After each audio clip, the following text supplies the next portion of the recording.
岩見沢のワインを飲ませてもらってるのってね、やっぱり杉本酒店だけなんで俺ほぼ。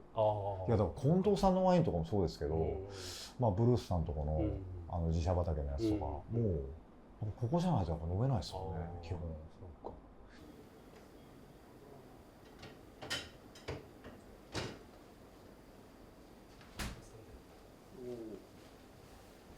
日曜日か、富士ぶどう支店でイベントやったんですけど、その時にはやっぱすごい好評でしたね。まあそれは好評だよなって感じではありますけど。あそこ近藤さんのワイン置いてたりするんですか？ないです。ないですよね。見たことない。やっぱ空知のワインは基本入らないってやっぱり言ってましたね。いやだから九州だけじゃなくて、やっぱ東京でもそうなんですよね。そうだから空知のワインについて語る場があってもやっぱ語れないんですよ。そこまで語れるほど飲んでないから。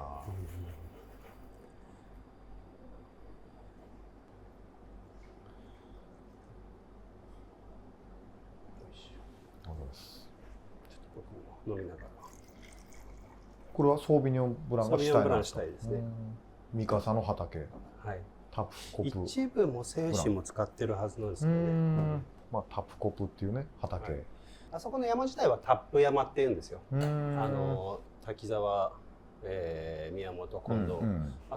山崎も入るかな、入んないか。でもあの辺自体はタップ地区のタップ山っていうところなんですよね。あ、すみません。いただきます。お疲れ様です。急遽ね、福岡にいらっしゃったんですけど、戻ってきていただいて、すいません、お忙しいところ、ありがとうございます。ちょうどタイムリーに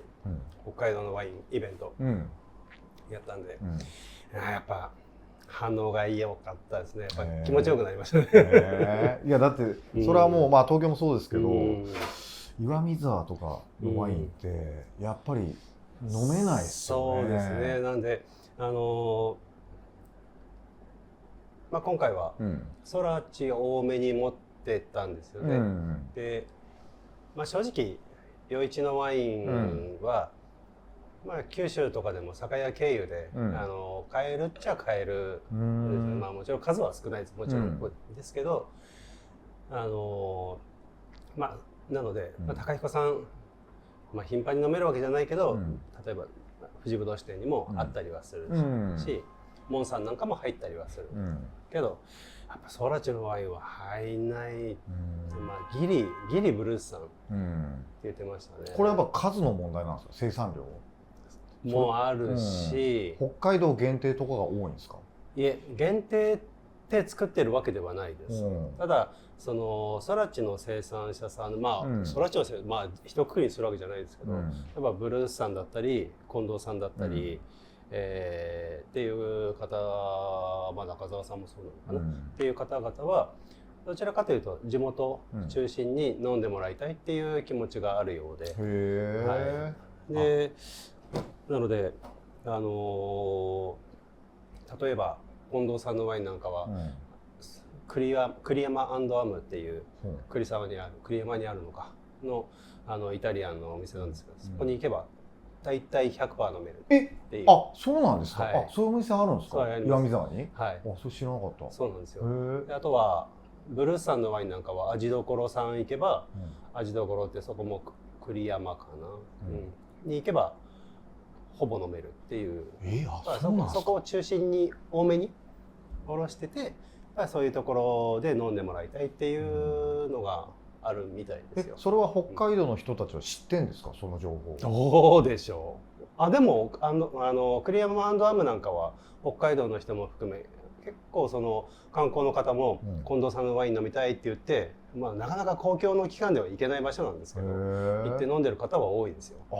じゃあもう知ってる方はもうそこ行ってると思います。行ってるんですね。すごいです。だってワイナリーも見学とかできないですよね。ワイナリー見学できないですね。そうなので、そういったところで多めにおろして、で地元を中心に飲んでもらう。地元からまあ証券で言えば札幌だったりとか、北海道とか、そういったところを中心に飲んでもらえればなみたいな話は聞いたことはありますけど、でその杉本酒店に来れば飲めるっていうわけでもないですよ、毎回。うちも多めには出しているつもりではいますけど、とはいえ毎日開けれるほどの数はないので、すぐなくなっちゃいますもんね。はい、じゃあ全く北海道ワイン出してない日もあるんですか？ありますあります。うちはうちは全然あります。僕の最初にお店をやった時のスタンスというか、そういうので北海道の人に本州のワインも含めた日本ワインの面白さを知ってほしいっていうのが第一にあったので、なので、もちろん北海道のワインもありますけど、地元の人たちはなんだかんだ北海道のワイン飲む機会ってちょこちょこあるんですよね。なるほどなるほど。オータムフェストとか、ライラック祭りとか、そういう大通公園のイベントだったりとか、あといろんなワインのイベントだったりで、飲む機会はなんだかんだあったりとか、その他いろんなお店で飲めるじゃ飲めるので、なるほど。はい、なんだかんだで、なのでそれだったら僕は北海道の人ってなんですかね、本州のワイン飲む機会もないし、酒屋にもあんまり売ってないし、なので北海道の酒屋さんって本当に本州のワイン少ないんですよ。そうですか。本当少ないです。売れないんでしょうね。知らないから皆さん目当てのものだけっていう感じだっていうのが強いなっていう僕の印象だったんですよね、北海道の人って。そもそもその杉本さん、なんで日本ワインなんですか？僕はもう十数年前になりますかね、前働いてた会社のお店で、オープンするにあたって、北海道の食材と北海道のワインを中心としたお店をやろうっていうことになったんです。ただオープン時期が微妙な時期だったので、北海道のワインがなかなか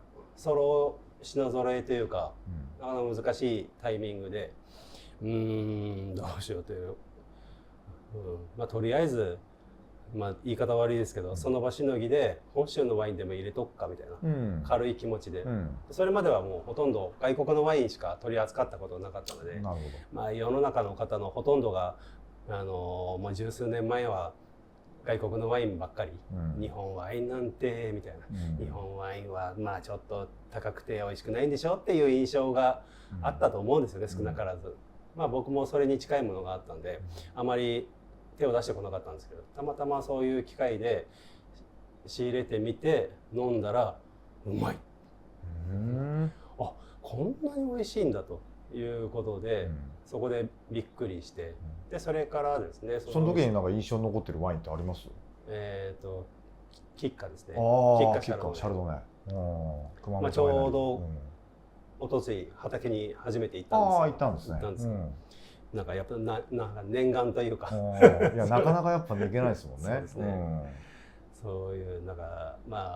あの頃の気持ちを思い出したような感じがありましたね。それがじゃあついこの間。それはありますね。で、そこからいろんなワインを飲んで、こんな地域もあってこんな地域もあって、面白い面白いっていろんなブドウあって、こんなブドウも作ってるんだ、こんなブドウも作ってるんだって。もちろんその当時でも北海道のワイン美味しいのは分かってはいたんですけど、栗沢ブランもあったり、当時は高彦さんはあったかな、いくつかいろんなの飲んで美味しいのは分かってはいたんですけど、改めてその本州のワインももちろん当然美味しいんだなっていうことに気づいて、で自分でお店をやるにあたってやっぱ自分が驚いたこの気持ちを、お客さんにも知ってもらいたいっていうことで、日本のワインで、しかもどちらかというと北海道の人に本州のワインの本州のワインも面白いんだよっていう、美味しいんだよっていうことを知ってもらいたいなと思って、今のスタイルでやってるんですよね。それで東京とかその他県から来た人たちはやっぱり北海道のワインを飲みたがるじゃないですか。そうですね。それはなんかイベントもやられたりとか、たまに例えばゴールデンウィークとか、なんか連休が重なる時なんかは北海道中心に開けたりとか、この間のゴールデンウィークなんかも北海道だけでやってみたりとか、そういうことはやるんですけど、僕的には杉本さんって空知のプロフェッショナルみたいな印象なんですけど、もちろんね用事も置いてますけど、空知のワインの魅力ってどうお考えですか？そうですね、魅力、いやまず第一に大きいのはブルースさんの存在だと思いますね。とある。まあ、ブルースさんがいるっていうのは一番大きいと思います。まあ僕もいろんなご縁があって、ブルースさんとか近藤さんとか、まあいろんな方とお付き合いさせていただくようになって、まあいろんな方の話を聞いて思うのが本当に大変な場所、地域だなと。夏は暑い、冬は寒い、雪はめちゃめちゃ多い。雪だとすごい積もるんでしょ。3メーターとか行きますからね。そんな地域でこんな過酷な条件で作っていて、素晴らしいワインを作り出す環境っていうのは本当に大変だなと思いつつ、それを飲んだ時の感動ってもうすごいじゃないですか。なんでそれで結構虜になったっていうのはありますね。やっぱ空知のワインってちょっとなんかフローラルというか、結構特徴的ですよね。そうですね。まあある意味北海道らしいという、僕がなんかイメージする北海道らしいっていうようなイメージはありますね。冷涼さを思い起こさせるような酸味とミネラルと、でフレッシュさとっていうのはと感じるなっていうイメージはありますね。だからなんかブラインドで飲んでも、やっぱ空知のワインは空知のワインってね、ブルースさんもおっしゃってましたけど、やっぱなんかそれは分かるような気がしますよね。土地と気候がそうさせるんでしょうけど、やっぱ余市って温暖で、もともと果樹栽培が盛んなところだから、もともとのそのテロワールとして恵まれている場所じゃないですか。もう空知ってなんていうんですかね、じゃがいもとか玉ねぎとか米とか、そういったものの産地なんで、そもそもの土壌が違うわけですよね。それであれだけのものを作るってすごいなとは思います。確かにね。で結構畑とかも行かれてるじゃないですか。それはなんで行くんですか、畑行って。少しでもお役に立てればなっていう気持ちもあるのと、あとはやっぱり直接話を聞くことで、でこういうふうにお客様に伝えられるじゃないですか。で今年はこうなんだよね、いや今年は病気が多くてとか、いや今のところ順調でとかいうことを聞けると、まあすごい期待もできるし、そういうことをこのワインを注ぐ時に伝えることもできるっていうのがありますね。杉本さんに伝えてもらうことによって、お客さんが飲むワインがより美味しくなるというかね、知って。やっぱ生産者さんってよっぽどイベントとかそういうことでもなければ、自分の言葉って自分たちのやってることって伝えられないじゃないですか。そういうのを少しでも僕らが経由して伝えることができればいいかなとは思ってますね。注ぎ手ってだから重要ですよね。まあそうですね。ただ抜栓して注いでるだけって思われがちですけど、まあ伝えることっていうのは僕らの仕事ではあるかなと思いますね。確かにここ来て飲ませてもらってる時って、杉本さんがね、今年はこうだったからとか必ず情報くれるんで、なんかその辺がねありがたいというか勉強になるというか。そうだから空知のワイナリーをね、いろいろご案内いただいて、ブルースさんとかね、近藤さん、浦本さん、永井さんとお話しさせていただきましたが、いやあれも貴重な体験というか、やっぱね、空知のワイナリー行きたいなとは思ってたんです。なかなか行く機会もなかったし、ね。畑の風景違いますよね。余市。全然違いますね。余市の方多く行かれると思うんですけど、余市の方と空知の方と全然畑の風景が違うなって僕も思いますね。で、なんか土壌が違うのもわかるし、やっぱ大変なんだろうなってのも思うし、ね。けどやっぱあれを見るとやっぱりまたブルースさんのワインもそうですけど、やっぱり味わいが変わるというか、そうだからね、余市のワイナリーとかいろいろ行かせていただいて、まあその山中さんの畑とかね、木村さんのところとか撮らせてもらったりしてるんですけど、空知も行ってみたいなと思ってて、行きましょう。連れてってくれます？行きましょう。行きましょう。皆さん結構やっぱりメディアにはその出ない方なんですか？ブルースさんは比較的出てらっしゃるとは思います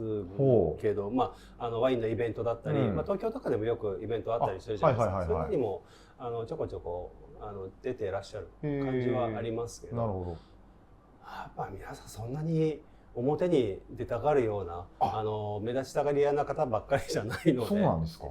とは思います。まあブルースさんね、結構お忙しくて、まあタイミングっていうのもあるんでしょうけど、近藤さんとかも全然出ない感じなんですか？近藤さんもそんなに多くはないとは思いますね。そうですね。近藤さんの映像って見たことないなと思って。あ、そうですか。はい。北海道では結構出てるんですか？日曜日に、はい、カムイで、はい、ロックの日って言って、近藤さんが好きなロックバンドと、近藤さんのワインのコラボのイベントやってました。あ、そうですか。はい、あ、そう、音楽好きですもんね。そうです、そうです。ロックで、まあ本当樋口さんと同い年か、まあ僕ら同世代なんで、あの頃のボーイとか、なんかそういった音楽が好きな世代ですからね、ロック好きですよ。でも中澤さんとかやっぱなかなか。中澤さんもまあ年代的にはブルースさんくらいですかね。あ、中澤さんもだってあんまりお出になってると北海道の番組でもそうですか？番組とかには皆さんほとんど出ないです。出ないですか？出ないです。出てるのはあんまり見たことないです。そうですか。はい。その永井さんとかもそうだし。永井さんなんて見たことないな。はい。浦本さんもそうですか？浦本さんも出てないと思いますね。皆さんワインのイベントぐらいじゃないですか、表に出てくるのって。宮本さんは一回ロケで行かせていただいたことがあるんです、番組の。でその時初めてテレビ出演とおっしゃってたんで。ロケとかならまだ皆さん出ることはあるのかもしれないですけど、どうなんでしょうね。なんか聞いたこともないな。いや、見れば美味しくなるワインっていうテーマでいろんな生産者の方と対談させてもらってるんですけど、その辺の方とちょっとね対談させてほしいなっていうのがあり。いいじゃないですか。やりましょうよ。だから本当に空知のワインをまあよく言われるんですけど、語ってくれって言われても語れるほど飲めないというか、もうここ来たら飲ませていただいてますけど、初めて会った時もあれですよね、僕確か仕事で札幌泊まりだった時に調べて、日本ワイン置いてるお店だっつってフラッと来たんですよね。そこからのお付き合いというか。7、8年前ですよね。ですよね。そこからいろいろ北海道のワインを教えていただいて、だから初めに来た時にそれこそ相沢農園のサチロゼ飲ましてもらったのかな、もしかしたらね。あの時もメニューには北海道なかったはずなんです。意外とこうね書いてあるの見て、あれ北海道のワイン置いてないんですかって、まあさっきの話ね。聞いたらそういうことかと思いますけど、あとはなんだかんだ在庫はあるので、そこからお出しできるものをお出ししてやってますけど、そうだ、いろんなそういう方々のねお話をちょっと聞いてみたいな。で今日たまたま熊コーラの笠井さんにお話お聞きできて、畑も見せていただいたんで、これはまたちょっと浦本さんのお話も聞いてみたいなとか、そういうつながりで今後なんかこうしていきたいみたいなのあります？最近道外でイベントをすることが多くて、京都行ったりとか、京都も行ってんですか？はい。春に京都行ってみたり、去年の年末は大阪と京都とか、そういうところでイベントをして感じるのは、本当なんていうね、北海道のワインの人気っていうのがすごいなっていうのはやっぱ行ってみて実感するもんですか？本当に感じます。なので皆さん表情がすごいんですよ。うわーみたいな感じで飲んでくださってるので、そこはすごい嬉しいですし、そういったことを今までやってなかったんですよね。外に行ってワインを注ぐってことをやってなかったんですけど、そこはもうちょっといろんな場面でやっていけたら、なかなか北海道に来る機会がない方々にも、少しでも北海道のワイン飲む機会を作っていけたらいいかなっていうのはありますね。なんでお店はもちろんですけど、それ以外でも出張杉本酒店みたいなもんですよね。っていうのは機会を増やしていきたいなっていうのはありますね。それちょっと素晴らしい活動ですね。それはね。呼んでください、東京に。いやもうすぐ人集まりますよ。いやだからそれぐらい本当空知のワインってなかなか飲めないんで、なんか本当に作り手さんみたいですね。いやいやいやいやいや。けどまとめてねそれを飲んでいただくっていう、それは杉本さんにしかできないことだし。なので前にブルースさんとお話ししてる時に、この間大阪と京都でこういうことをやってきたんですよねって、北海道のワインをいろいろと紹介してきましたって話したら、いやなんかごめんねって言われたんですよ。いや本当は僕たちがやらなきゃいけないことなのに、なかなか行く機会とかもないから、そういうことをやってくれてごめんねって言われたんで、いやいや、こっちはもう仕事なんで、仕事で皆さんに飲んでもらいたいんでっていうことでやっぱり機会は増やしたいなと思いますね。いや本当いい活動で、そうか、だからまあブルースさんのお忙しい方もいらっしゃるし、またその表に出るのがそんなに得意じゃない方とかもいらっしゃったりするし、そのワインを全国に広める活動というかね、だから本当にこれ見てる方もなかなか空知のワインね飲む機会ないかもしれないですけど、ぜひね杉野さんのそういうイベントとかに行っていただいて飲んでいただきたいですし、あと僕が出した樋口くんの語る日本ワインサロンという本を、いっぱい買っていただいてて、杉野さんあと何冊あるんですかお店に？あと8冊ぐらい